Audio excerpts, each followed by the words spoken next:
5 గంటలకు బయలుదేరి కదిరికి వచ్చినాం.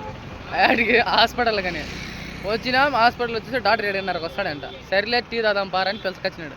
కదిరిలో నుంచి 3 కిలోమీటర్ల బయటకు పిలుచుకొచ్చినాడు. టీ తాగినాం, అంతా బాగానే ఉంది. బండి చూస్తే పంచర్ అయిపోయింది. టైం చూసి 7 అయిపోయింది. డాక్టర్ ఈడ అంటారు టైము 7 అయిపోయింది. ఇప్పుడు డాక్టర్ వస్తాడు ఆడికి అర్ధగంటలో. ఇది చూస్తే పంచర్ అయిపోయింది. దీనికి కారణం ఈ నా కొడుకు. ఈయన్ని ఏం చెయ్యాలా? 3 కిలోమీటర్లు బయటకు పిలుచుకొస్తాడు. కదిరిలో టీ షాపులు లేవా? టీ దొరకదా? ఎంత కక్కురితి అంటే ఈడు 3 కిలోమీటర్లు బయటకు పిలుచుకుంత కక్కురితి నా కొడుకు ఈడు. ఇప్పుడు మా బాబు కుక్కల కాదు, కుక్క సావింగా తోసుకోవాలి 3 కిలోమీటర్లు. ఇట్లాంటి నా కొడుకు మీ బ్యాచ్లో మెడితేనే ఏంటి చెప్తా మనం మాట్లాడుకున్నాం. చూడండి ఎంత కక్కురితి నా కొడుకు. ఏమి కర్మ కాకపోతే మాకు ఈ కర్మ చూడండి.